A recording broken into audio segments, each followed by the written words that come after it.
Hey everyone, so I thought I should do a video about Master of Orion 2, why I love it so much, and why it's actually kind of a problem. Like, lots and lots of people are always telling me, hey Adam, you need to check out this new 4X strategy game set in space. I bet you'll really like it because it's a lot like Master of Orion 2, which they know is one of my all-time favorite strategy games. So people have recommended things to me like the new Master of Orion. They've also recommended things like Galactic Civilizations, Endless Space, all that stuff. And all those games look good. They don't scratch the itch, though. And it's... for a long time I thought maybe this is just pure nostalgia. Maybe it's because Master of Orion 2 is what I grew up with, and so I am just not really willing to expand outside of that kind of what I'm used to, what I enjoy, what I know I'll like. But actually, the more I think about it, the less likely that seems, because I've actually personally been kind of hoping and expecting and looking towards some kind of replacement to Master of Orion 2. And there's a number of games that I play, that I have played in the past, that I think are kind of in those same lines. So if this video gets a good response, maybe I'll do some videos about some other games. I know Simant, Mission Force Cyberstorm, Gene Pool, Tyrion, let's see, Red Faction, Red Orchestra, Shattered Horizon. Those are the games that I have on a little list now of, well, what do these games have in common? I think all these games have in common that they have very enjoyable mechanics, very enjoyable parts of the gameplay that have just not been recreated in new titles since they came out, or because they had mechanics that have been recreated in games that were flawed in some other way, or because they were made in new games that didn't have systems going along with those mechanics that synergized with them and made them actually like an interesting mechanic. So all those games that I just mentioned, they all share it. Master of Orion 2, I think, is probably the most outstanding example of this this problem, where new games just don't seem to quite get it. And I think I can explain why. I've thought about it long enough. So let's fire up Master of Orion 2. This is the GOG.com version that I'll be playing, with some nice modifications here. Just to get it to run in Windows mode and stuff, I think it looks a little better. Let's see here. We can actually go ahead and start a new game. I like to play on average. It should be noted, I'm not like I'm not the best Master of Orion player ever. I have not ever played this game so long that I, can beat it on impossible or even hard with regularity.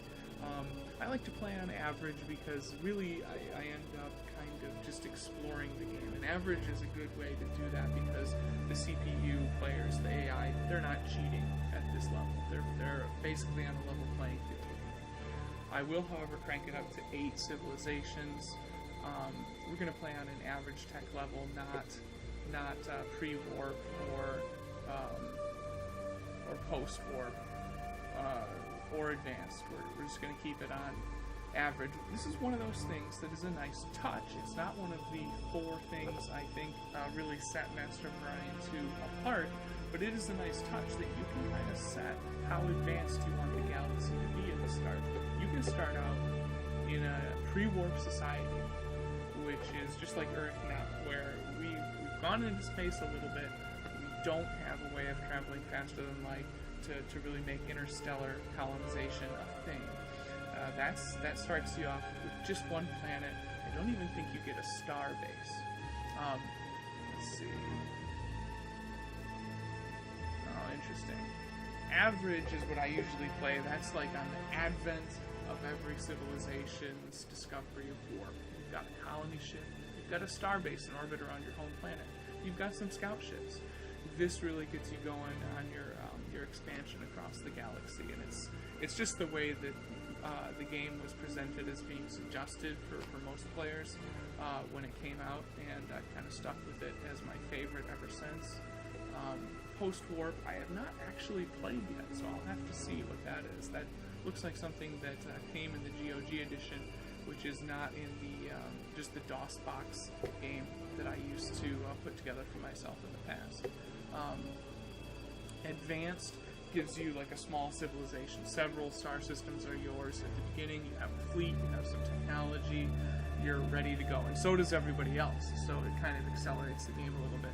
There's some major problems with Advanced from my point of view. The game just doesn't make empires the way that you or I would. It doesn't build your ships the way that you or I would. So that's just kind of frustrating. I don't like it very much. So we're going to stick with average. Huge galaxy, of course, by modern standards, is not a very large galaxy, but it is good. It is big enough to have a pretty fun game. The other ones are really quite cutthroat, so I'm going to try to stay away from those as much as possible. You can choose your galaxy age. Really, this is just telling you what kinds of planets you're likely to find. Average is a good thing, so I'm not going to worry too much about explaining the rest of that. Tactical combat. This is one of those things, and I'll show it to you. It's just very important, and the way that Master of Orion did it, I think they did it better than any other game has. It's turn-based. It is only two-dimensional, but there's just so much depth in a flat screen. I'll show you. I'll explain it. Random events will keep on. I just think they're fun. And Terran's attack, just because it's not really part of what I think sets this game apart, I'm going to keep Terran's attack off. It is a fun game mode where you get, increasingly you encounter these ultra-powerful aliens from another dimension that are attempting to break out and reign over your galaxy as they did in the past. It's a really cool way to win the game, to beat them, to go into their dimension, smash their fleet, and it's actually probably one of the harder ways to win the game. It is not what I'm going to do here, just because it's going to get in the way of me fluidly showing you the things that I think really make the game stand out. So I'm just going to accept. And you can select a race. This is very common, just like most other games in this 4X space exploration kind of genre. There's lots of different alien races. Of course, you've got your humans. You've got the stereotypes. These guys are good at spying. The Cylons are great at science. The Sakura are great at populating planets. The Silicoids, they're rock people, so they can live on any planet no matter what its environment is like. Let's see, the Trilarians, they live on water worlds and they're telepathic. You get the picture. There's lots of different specializations. You can, of course, create a custom race. And this is one of the first things that really makes this game stand out, and really hasn't quite been done as well since Master of Orion 2, really. So I'm going to choose a race face here, and I'm going to choose the Mechlar. They have really cool animations. Choose them. And I'm going to rename myself. Let's call ourselves Teslars. Yes, Teslars. I am terrible at naming. We're going to clear out all of their picks so that you can see the full range of options available to you. Not many games in this genre lay it out so easily. This is a one-screen selection process, folks. It tells you the number of picks that you have. It tells you, interestingly, the score bonus that you'll receive if you play with whatever you've currently chosen. You can't go into negative picks and get like a negative score bonus, but still, that's interesting.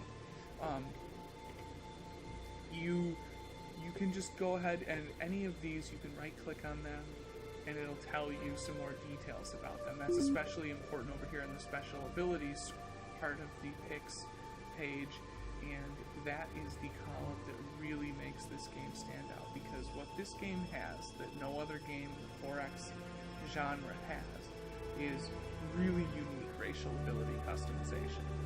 Lots of other games in this genre let you choose stat modifiers, okay, like plus 50% population growth. Let's go with that this game, by the way. We'll do plus 50% population growth. Or, you know, maybe you're bad at spying and you're bad at ground combat. Okay, great. We'll choose those two. And that gives me more picks, by the way, for choosing negatives. And not every game in the 4X genre lets you pick negatives, which I think is really too bad, because it's an interesting way of playing that you can be very unbalanced. You can have a race that excels at one or two things, and it's just kind of terrible in other ways. Worse than the galactic average, if you will. So that's that. But back to the special abilities column, and the government's column too. It really kind of rolls into the special abilities column, but these abilities are just unique, okay? They really change the way, if you pick any one of these, they're guaranteed to seriously change the way you play the game, okay? For example, the standard dictatorship government, okay, governments kind of give you, they modify your production values, your science values, the way that your citizens experience their happiness, and also sometimes your spying ability. Dictatorship is no different. If you have defensive spying agents, they get a plus 10 bonus. Okay, fine. You get planets that suffer a 20% morale penalty unless they have a barracks to keep people in line. That's fine. Okay. Dictatorships assimilate captured population at the rate of one population every 8 turns. Okay, fine. There's not a whole lot going on here except some stat changes. But if you go over to feudal, that's a negative pick. It's an interesting negative pick because there are some good things, some really cool things, like your ship costs are reduced by a third. That's incredible. You don't have that bad of assimilation. You assimilate population 1 per every 8 turns. But here's the crappy stuff. Your research is reduced by 50%. Your populations are assimilated instantly, all of them, in 1 turn by anybody that conquers any planet you have. Those two things totally change the way you play the game if you choose to play feudal. You will never be scientifically on the same footing as your opponents if you play feudal, and that is the primary reason it's such a negative pick. Okay, another example. Let's say you choose, oh, well, okay, you would think, well, large homeworld doesn't make a big difference, right? That just makes your planet large instead of the normal medium size that most people get starting out. That's a huge deal, okay? Because it changes how many people can live on your original world. And that's not even as crazy as it gets, okay? And that's important, by the way, because it's going to change how you play. You're going to want to focus on developing your original world a lot more than expanding out just initially, because you can get some great production of large worlds. But what about if you're omniscient? Oh, if you're omniscient, you can actually see the entire galaxy. You know where all the monsters are. You know where the enemies are. You know where stealth ships are. Nothing hides from you. I shouldn't even have to explain how that changes the gameplay if you choose to be an omniscient race. But just to make it clear, this means that you don't have to focus on sensor technologies while the other guys do. Okay? You don't have to worry about defending certain parts of your empire. All the other guys do. Okay? It's an incredible pick. Believe it or not, it is not one of the best picks. Okay? Lithivore. Okay, it takes 10 picks to get Lithivore. What does Lithivore do? You don't have to make food. They eat the rock. Your people eat the rock of the planet that they live on. You don't have to have a farming economy. You can take all those guys that would have been farmers and put them directly into production and science. Telepathic. You can you can use your abilities to take over planets. You can just take over other planets if you have a ship orbiting them that's of a certain size. You can just telepathically control the population. There doesn't have to be a fight, nothing, as long as you've destroyed their defenses. That's crazy. That's crazy. So, anyway, I'm going to build a kind of an interesting civilization, not one that I've tried before. It should make it a little harder for me. We're going to choose a race that is going to start out, they are not good at spying, they're not good at ground combat, they're not good at growth. They are instead actually pretty darn good at, let's see, what I want to do here. They come from what is that, a high G world? High G worlds, they can take additional hits in combat. You know what? I'm actually going to get rid of the ground combat thing. I want my guys to be good at combat. And we're going to choose High G World to help them be good at combat. We're also going to choose to be, let's see, cybernetic. We're also going to choose to be transdimensional to make our ships a little bit faster. But that means I'm -5, so I have to pick some more negatives for my people. So let's see. Maybe I'm not actually 50% growth. Nah, that's not such a great one for me this time around. We're going to choose... I make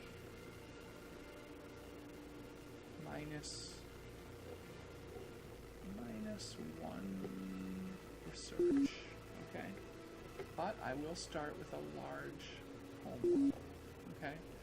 So these Teslars, they are just going to be behind in the science. And if you know anything about 4X games, you know that science is crucial, right? So I'm setting myself up here for a very difficult game. However, Master of Orion does provide ways for even races like this to do surprisingly well. So let's see what we can do. I am High G. I'll have a large home world. I'll be cybernetic, which means that I can repair my ships. They're kind of integrated with my people, so I can repair them right off the bat.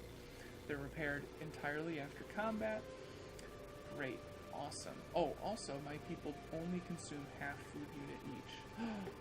That actually reminds me, I don't have to do that. I could use that. There. I only produce half food, but that's okay because I'm cybernetic. Cool. There's some synergy there. Alright. Let's see how we do. Oh, I'm transdimensional. Dictatorship. -10 spying. Alright, let's go.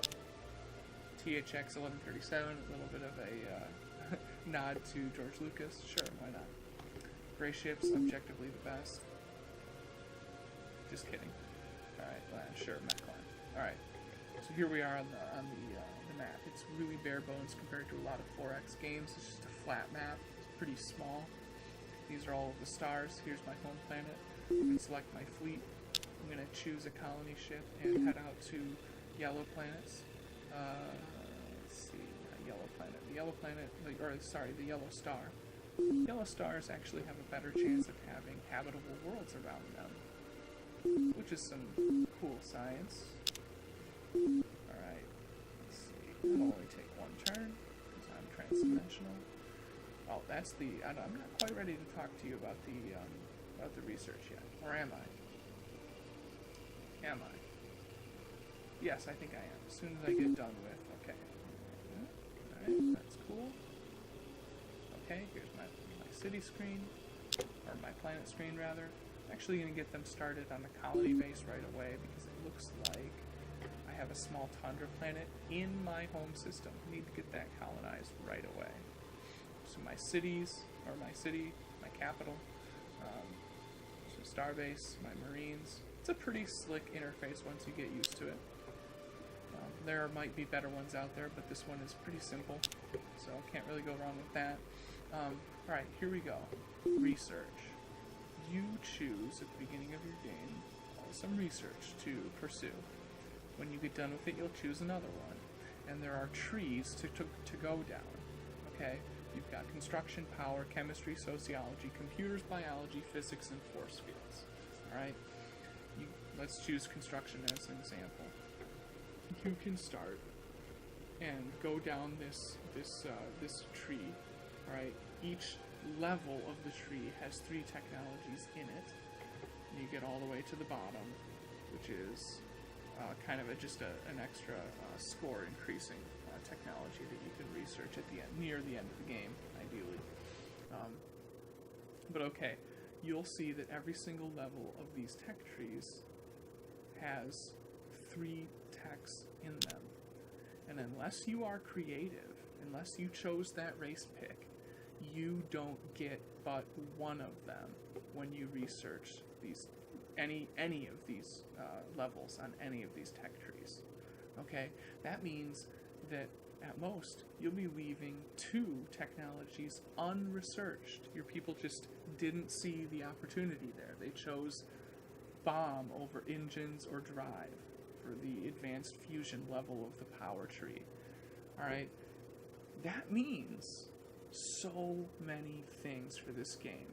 Alright, it's a great mechanic for a 4X game, especially if you're a guy who loves diplomacy, because you've left behind some other stuff that only other races can pick up for you.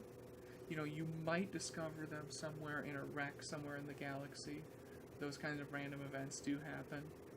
But otherwise, that is then closed off to you forever.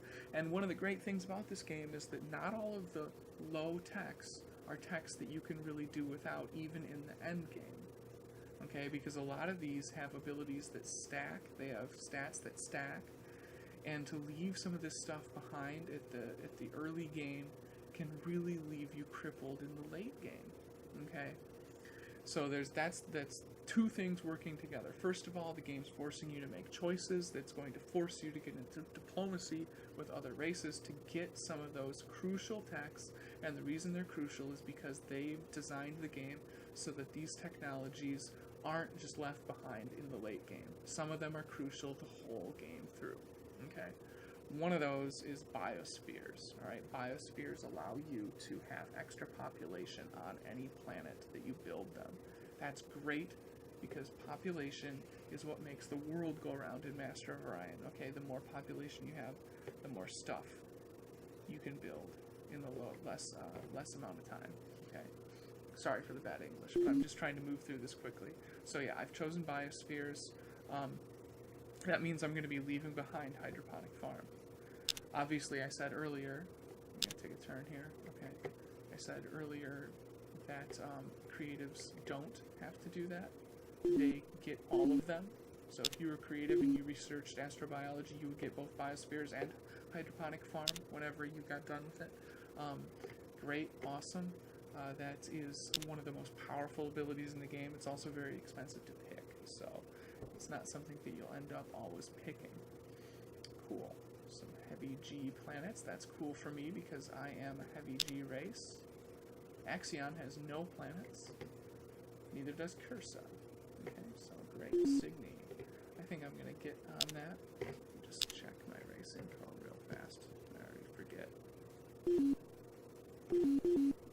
Oh yeah, high gravity. Yeah, I am high gravity. So let's do that. Let's colonize a planet. Let's colonize Signy. Yep. Okay. Oh, I should have shown you the neat little 90s, late 90s graphic. Oh well. You don't really care about the graphics if you're playing this game. Although I do think it has a cool art style. Alright, because I built Signy, I am now in range of this star, so I'm going to send my scout out there. Other than that, it looks like I have kind of exhausted my options. I'm going to send this scout to Signy, and we'll just get through some turns here as quickly as possible. I will, you know what, I'm actually going to pause the recording and get back to you guys when I have a little bit more of a galaxy to show you. Okay, welcome back.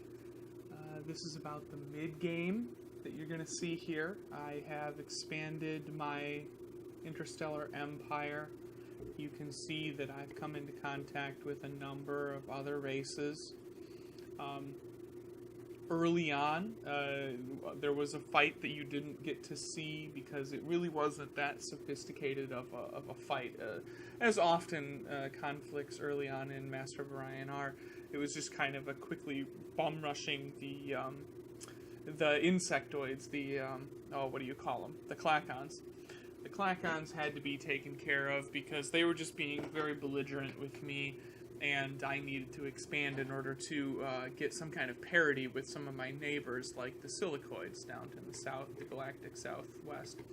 So the races screen provides us with a pretty good overview of the current diplomatic situation. The Clacons were eliminated. I am currently at war with the Silicoids, and that is the result of honoring my alliance with these chicks here. Oh gosh, the Illyrians, and I am not currently doing a whole lot with the Trillarians, and I am in a complex relationship with the Elkari. The Elkari are an interesting race. They're kind of hard-coded to be very honorable, but if they feel that you have crossed them even once, it's very, very difficult to get back on their good side.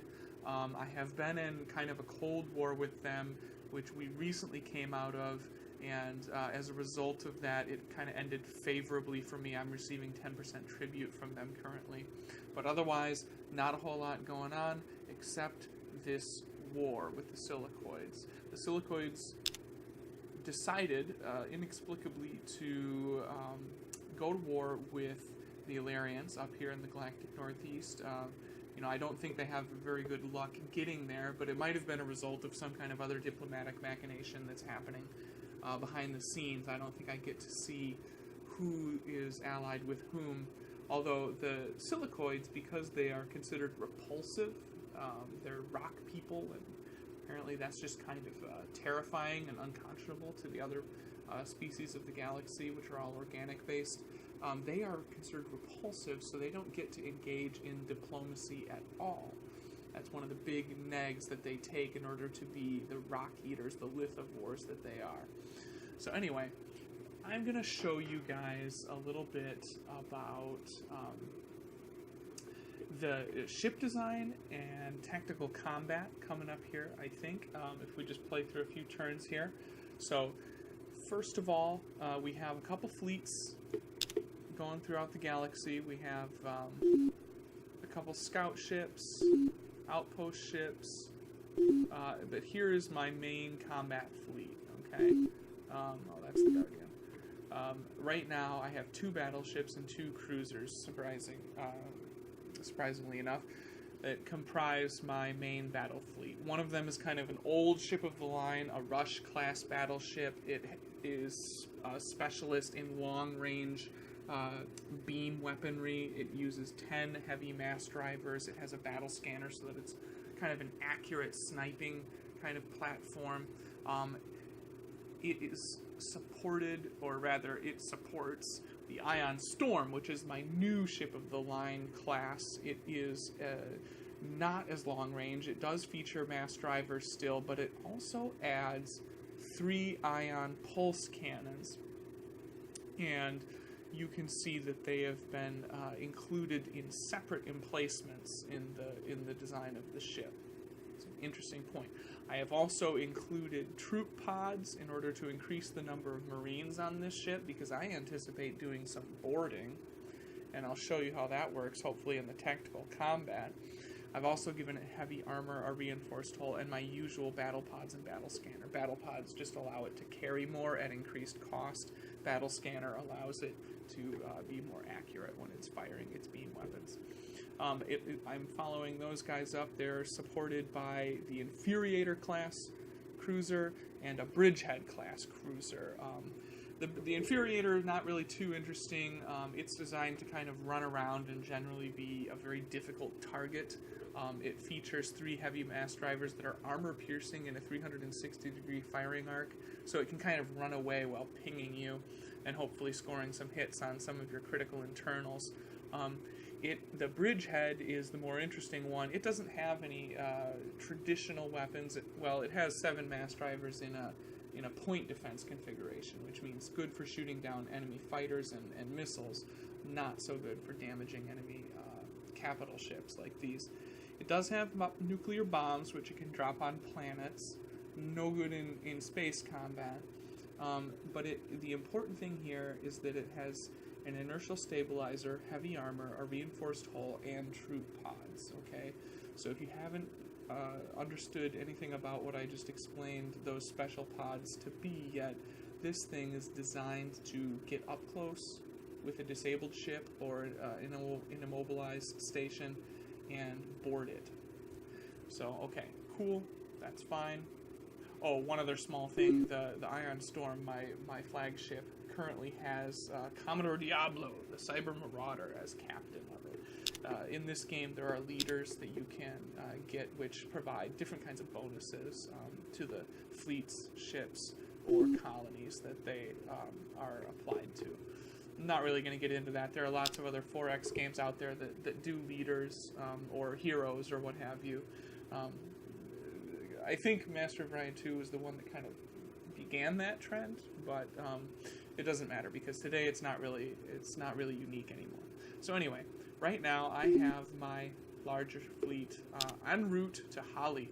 Holly used to be an Alkari world, but it looks like the Silicoids took it from them. It's a toxic world. I don't really want it. It's not going to be very good for my frail organic bodies, but I will nuke them into oblivion if possible. Otherwise, over here, I'm just continuing my exploration of the galactic west and northwest, just because this black hole and this nebula kind of got in my way of getting out there. The Alkari also were kind of in the way, so I've been mostly dealing with the east of the galaxy. That will change. I'm going to want to make sure, though, remember, because in Master of Orion, anybody can go anywhere as long as they have the fuel to get there.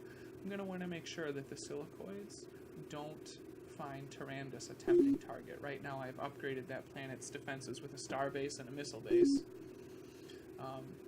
But it looks like that, I'm worried that might not be enough. Hopefully it is. Right now, I've just discovered Class 3 shields. Shields are a really big deal in this game, and you might see why if we get into tactical combat here soon. But my fleet doesn't have shields. Okay, so we'll see how that fares for us. Okay, just 2 more turns. Oh, it looks like the Silicoid have a battleship en route to Altair, which is the homeworld of the Alkari. It looks like the Alkari are undefended, so we might see the end of Alkari hegemony here. Let's actually take advantage of that, though, because as long as they're going to do that... Oh, I'm going to buy that. Okay. As long as they're going to do that, let's get a colony ship and eventually some transports. Okay. We're waiting on the outpost ship to get there. Right. Here we are. Just a transport ship, non-combat. So let's bomb these guys. There we go. Okay, we have 1 guy left. Yeah, we're going to colonize, or we're going to put an outpost on. We can put it on the gas giant because it's just an outpost. Or we could put it on the, yeah, we'll put it there. Okay. Okay. Not really sure why that happened. We're going to stay there 1 more turn. Why am I losing so much money? Well, it could be my tax rate is really low, but in this game, the higher you set the tax rate, the lower your workers are in terms of the production they output, whether they're scientists, industrialists, or agriculturalists. So we're going to try to just, oh, good. Let's finish these guys. Oh, the Mashan have found the Templars. Aha! Let's do some diplomacy with them real fast. Oh, let's have a non-aggression pact. They want terraforming. They can forget about that. That's an incredibly valuable piece of technology. I do want fusion bombs. They'll take that or they'll give that to me if I give them soil enrichment. No, I'm not really interested in giving them that. Let's see. What about... Well, you battle? No? Okay. Well, how about just a trade treaty or a research treaty? Not right now. That's okay. Maybe later. We'll give you some time to think about it. Let's talk to the Alkari while we're in here and see if they want a non-aggression pact. Ah, they're still angry at me. Silicoid spies in the past, I believe, caused these guys to think I had betrayed them. Spies can sometimes frame you for the vicious acts that they perpetrate on other civilizations. So I think the Alkari broke with me because somebody framed me. Let's see. No, he's not really interested in doing anything with me. That's alright. Let's go to the Trillarians. What do they want? Can we have a non-aggression pact? How about trade? Or research? Not right now. I think everybody is still kind of cold feet because of that framed betrayal. Spying sometimes can have really big impacts in this game, but that's not what we're worried about because there's plenty of that in other games like it. Oh, we can't get to those places. That's okay. Can we get to Happy? No, we can't get to Happy. That's okay. We will simply change what we're doing. So here's what we're going to do. Create an outpost ship first.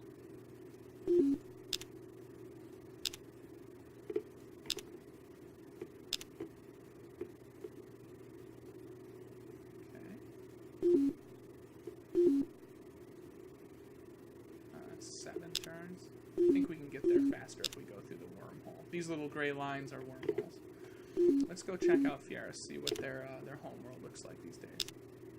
They have a small navy.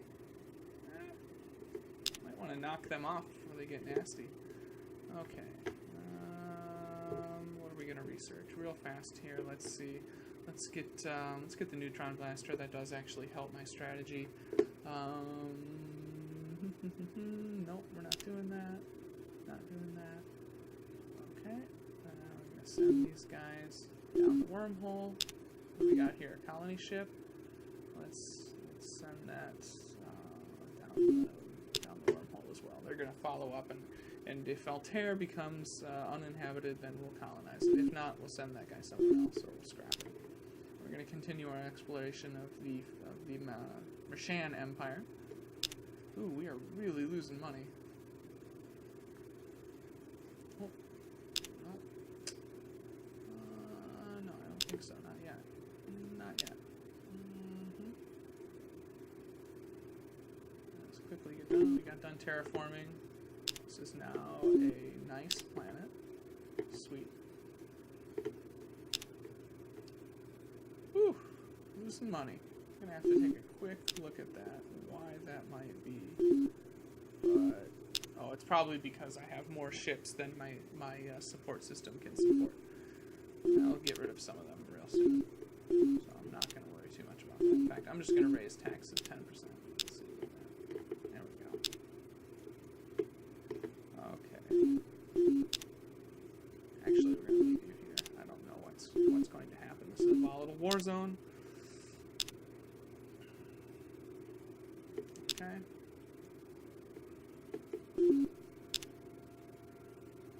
You know what?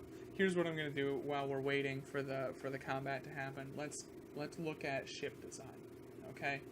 So, I am going to build a new ship, and it's probably time because, like I said, all of my old ship designs didn't have shields, but now that I have shields, it's really time to amend that situation. So let's redesign our Rush class battleship.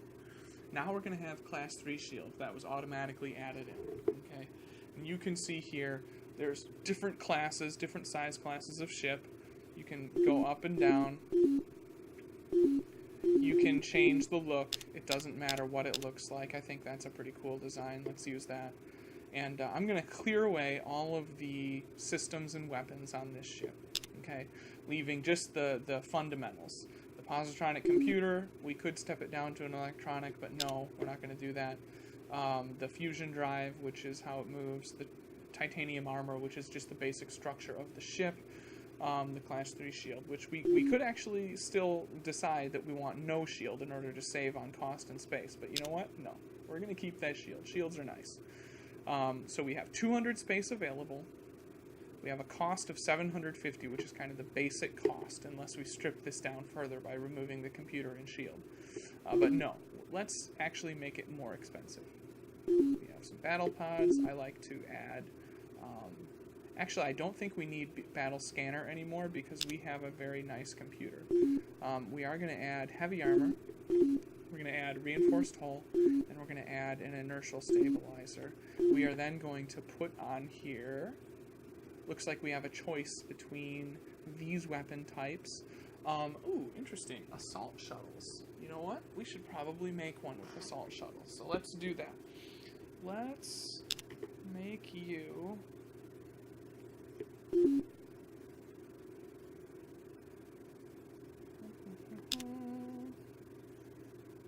Actually, let's give you a battle scanner. Let's take away that reinforced hull, though. And we'll take away that heavy armor, too. We'll take away... No, we'll actually keep the inertial stabilizer. I have a plan. Okay. So here's what we're going to do. We're going to get assault shuttles on here.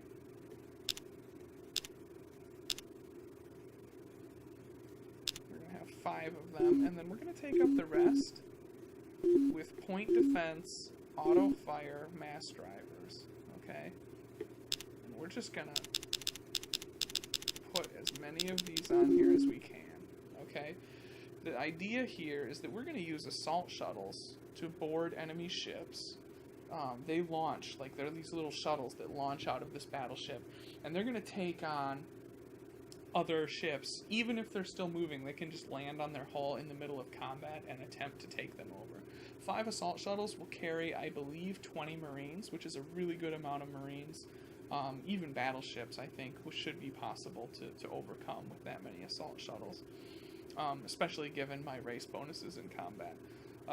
Mass drivers, these point defense auto-firing mass drivers, those I intend to use to shoot down any missiles that might be coming my way, because if I lose this Tormentor, actually I'm going to rename it, this is going to be called the Swarm class battleship series. Because if I lose this Swarm class battleship, then my shuttles that are attached to it, I believe, will simply cease to exist. They need command and control from the Swarm. So, yeah, we're going to keep that. I added the battle scanner because I really want those mass drivers to be able to hit those pesky missiles and fighters that might come after me. The inertial stabilizer is designed so that I don't have to have those mass drivers on anything other than a forward-firing arc. To change the arc is to increase the size of the weapon. Although, actually... Oh, cool. Works out, the math works out so that I can get forward extended without any change in space. So actually I'm going to take out that inertial stabilizer and I'm going to replace it with heavy armor. Sweet. Okay. And that actually allows us to add a few more mass drivers. Awesome. So I'm gonna finalize that design. Now you see how easy that is? It's so much better than many of the more complex ship design systems that are on the market in a lot of other games. And I will explain to you why, okay? You're just throwing things into 2 buckets, the special system bucket and the weapons bucket. Okay, you've got these 2 buckets of parts up here that your ship is made up of, but really the craziness happens here, okay? So special systems, these add really neat abilities to your ships, okay? They can change its stats, they can give it abilities that it wouldn't even normally have. Most of those will come later in the game, like you can teleport, you can cloak, you can freeze other ships. Actually, that's a weapon, but you can jam missiles in the entire vicinity of your craft, all kinds of neat things like that. But right now, the big interesting thing going on is in the weapon type. Now, this ship doesn't have a very sophisticated weapon design because it doesn't really matter how it fires its guns. All of those mass drivers can fire at once, and that's what they'll do because I lumped them all together in a single battery. But what if I didn't want that? Okay? And to do that, let's take a look at the Ion Storm. Okay, the Ion Storm And we're actually going to cancel the build here because it looks like if I add shields, then it's not going to have enough space for what it used to do. Okay, but the Ion Storm has, you know what, maybe we can, if we just, there we go, we have enough space, and we can even add a mass driver. Sweet. But the Ion Storm has 9 mass drivers in a group, and then it has 3 ion pulse cannons that I parted out into separate categories. Now, normally you don't want to do this because the design screen does not let you add more hard points for weapons than there is space on this little bucket here. But sometimes it is very worth it to part them out, and the reason is because the ion pulse cannon is how I plan to use this ship to board enemies, okay? It can disable enemies. It's a very powerful weapon that way. As long as the shields are down, it starts doing damage to their internals. And once it damages their ship drive enough, they become immobile, and I can board them, okay? The problem is that ion pulse cannons also tend to do a lot of damage, and if you put a lot of them together into a single battery, they will all fire at once. That will probably destroy the enemy ship, okay? So the other thing I'm doing here is I'm putting them below the mass drivers. That's important because this list, the order, is important. It actually determines how the ship is going to fire its weapons. In this case, it fires from top to bottom in that order. And in this game, shields have to be down before you do damage to internals on enemy ships, unless you have shield-piercing weapons, which I don't. So we're going to try to use the mass drivers to down enemy shields, and then the pulse cannons will fire one after each other to do damage to the internals of the ship. And you'll actually see in combat that I have the ability to disable these systems independently so that only one or the other fire, and that's going to be very important for how the Ion Storm is actually played in tactical combat. Alright, anyway, I'm going to build that. And, you know what? We probably want a swarm, so let's build that. We're gonna be running out of money really fast there, but oh well. You know, that's war. War is expensive. Let's take a look. Can we get anywhere else? Nope. Looks like we've reached the end of our rope again. So I'm gonna send these guys down to the war zone. They won't contribute much, but... Oh, the Silicoid wanted to talk to me. Oh, they want a peace treaty. You know what? I don't think so. They are quite large. I am actually quite afraid of them, so I really need to hit them while I feel that I still can. Oof, this is not good. I'm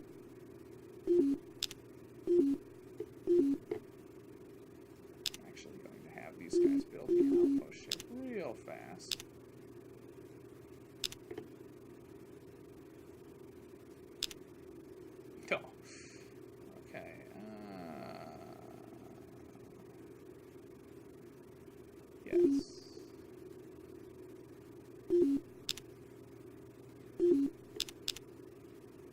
Okay, so now we have our outpost on Holly. That means we can reach Altair.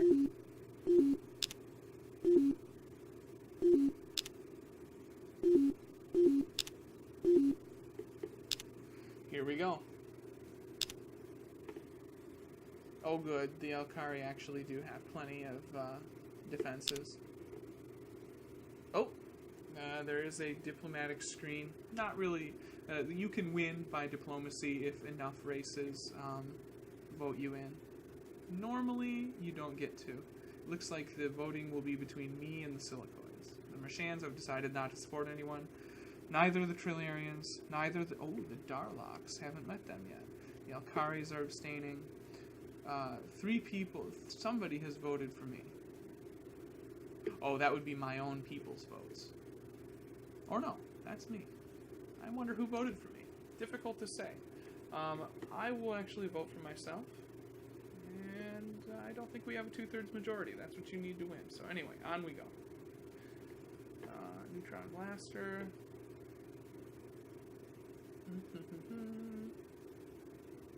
And the AI is really good about that diplomacy thing, because they if they see that you are likely to win, they will actually all start banding together to vote a competitor in instead of playing their own game. They'll actually support even an enemy, in order to keep you. Oh, okay. In order to keep you from winning. So you're very, very devious. Of course, you can get it to swing the other way too. You can get it to swing so that they are voting for you against a common enemy. All right. No, reject that. I think you should just keep paying me. He's unhappy that I'm in his system with a large navy, but you know what? Deal with it. Okay, let's start. Yeah, let's start actually getting some money in our coffers.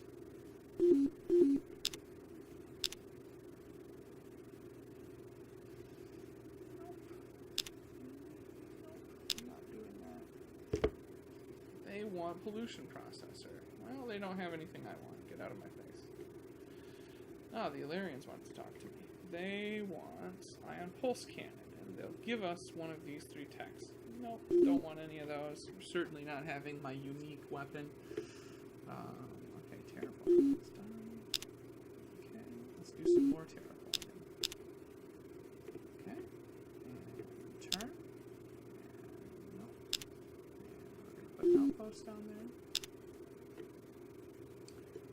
We're going to take on the silicoid in Monius. This ought to be good. Oh, good. They have a cruiser. This will be fun. Okay, so tactical battle. Here we go. All right. So it's a square-based system. It's turn-based. There's the enemy ship. There's the planet he's defending. It doesn't have any weapons on it, so I don't need to worry about that. And this is my fleet. Okay.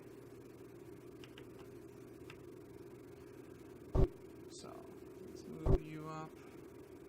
You can take a pot shot. Yeah, it doesn't do anything because you're a piece of crap. You actually, well, first of all, let's scan the enemy.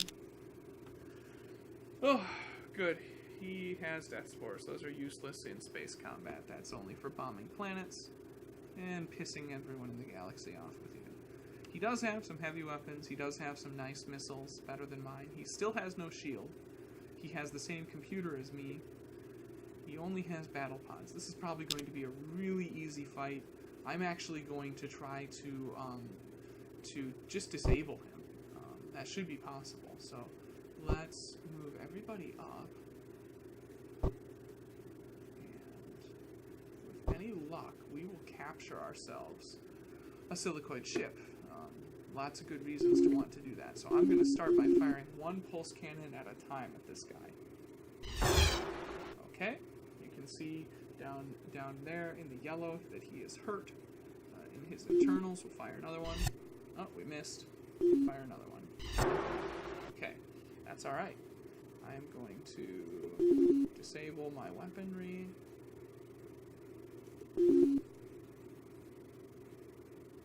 I'm actually going to hit him with these mass drivers. Ah, there. I've got him immobilized. Sometimes normal weapons will immobilize too. I got lucky. So, okay. Let's see if we can't take this guy down. Do a little damage. That's okay. I'm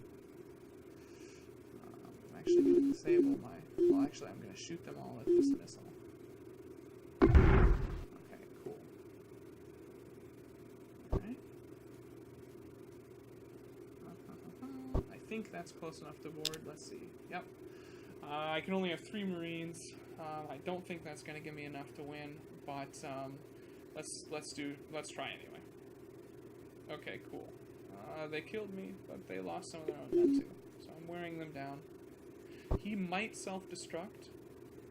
Depends on whether he thinks that I should be allowed to capture his ship. And that might cost me, when they self-destruct, there's a fairly large explosion, which is certainly going to damage these 2 ships and probably destroy that scout. But let's see.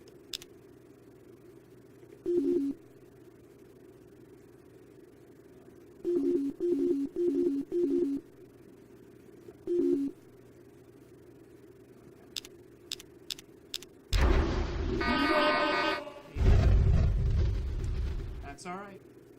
Now we can, let's see, do I think I can take on their infantry? I do have pretty good combat bonus over them, so yes, let's just try to invade.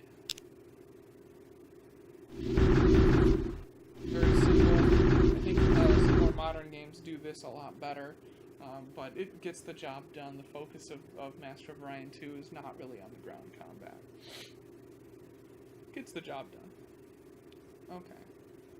And I should add that one of the neat little mechanics of doing a ground invasion instead of bombing them first is that if you destroy fewer of their buildings and fewer of their population, there's a greater chance of you stealing some technology that they leave behind.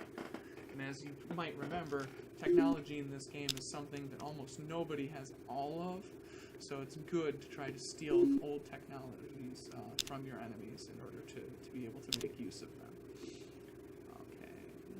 Oh, look, they were actually Alkari citizens that the Silicoid had conquered, so I am going to put them to work for me. They are unhappy. I'm going to want to build a marine barracks, and probably a missile base right after that. My marines will keep them in line.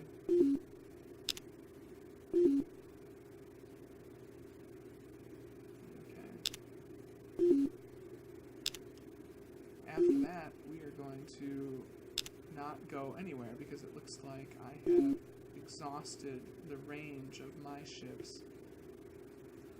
That's okay. You saw the tactical combat. I'm not going to keep this video going.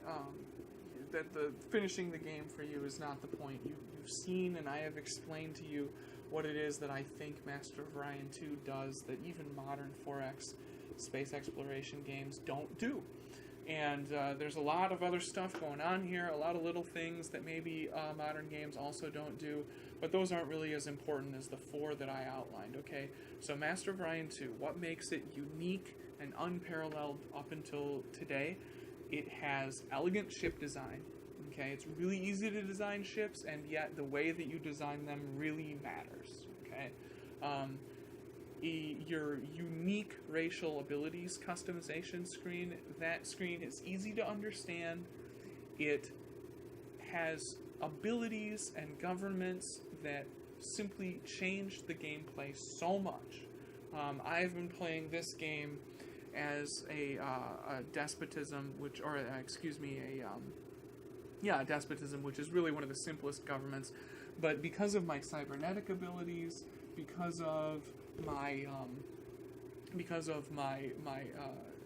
shipboarding capabilities, I have been playing very differently from how I would normally play the game. One example of that, my homeworld of Mechlon was early on producing plenty of food, okay? But I don't need that much food because I am cybernetic, so there was plenty of surplus, and I built a large freighter fleet, which then shipped that food to Signy. Signy is an ultra-rich world. It is perfect for my people, okay? It builds things very, very quickly, so I had all of my people on Signy devoted to production, okay? They don't make enough food for themselves, but because they are getting food from the freighter fleet from Mechlon, they are able to focus on production and really get ships done quickly, which is why I was able to so quickly get this largest fleet in order, okay? So that's just one example of how the unique racial ability customization screen makes this game just totally different from modern games that I have played.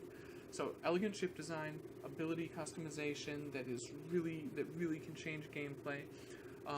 Your enforced research specialization. Remember, you have to choose one from each of these lists, and that's all you'll get, and then you'll go on to the next one. So if I chose cybersecurity link under the artificial consciousness tier of the computers list, I would get that, and then it would move me on to cybertronics, and then I would have to choose one of those 3. Okay, I would leave behind with the emissions guidance system and the Rangemaster unit. Alright?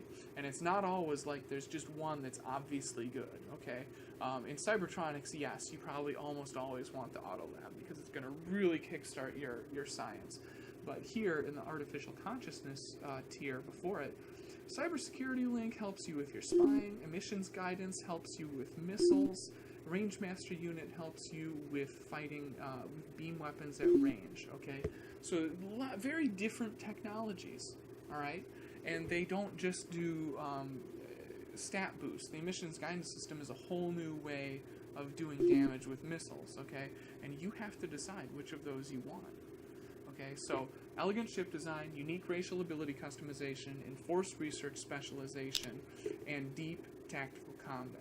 Okay, the combat, and I didn't even get to show you the shields combat, but you can see in the combat that you have to pay close attention to how your weapons fire, what weapons you're using, range matters, boarding matters. You can choose to try to capture or you can raid. Either there's planet bombing in tactical combat. It's just an incredible system. If anybody wants to see more tactical combat later, I'm going to play this game up until I get, hopefully, to an even more kind of desperate struggle later in the game where things are really sophisticated on the tactical combat screen, and I'll do a video of that too if anybody wants it. But I'm not going to worry too much about that for now. I don't anticipate too many viewers, so I'll only do that if people are interested. Otherwise, this has been Adam. I've been talking about Master of Orion 2 and the 4 things that make it totally unique and kind of unparalleled as a 4X strategy space game up until today, even though this game came out in 1996. It's out on Steam now. It's been out on greatoldgames.com for a while now. It's a super game. You can still play it multiplayer. And I really recommend that you check it out because even though the graphics are dated, it just has gameplay systems that are going to be incredibly satisfying to you once you've experienced them. So, thank you very much, and hopefully next time we'll be talking about Salient, or Cyberstorm, Tyrion, Red Faction, Red Orchestra, Shattered Horizon, and maybe even Gene Pool, which is a very odd old favorite of mine. Thanks, and bye.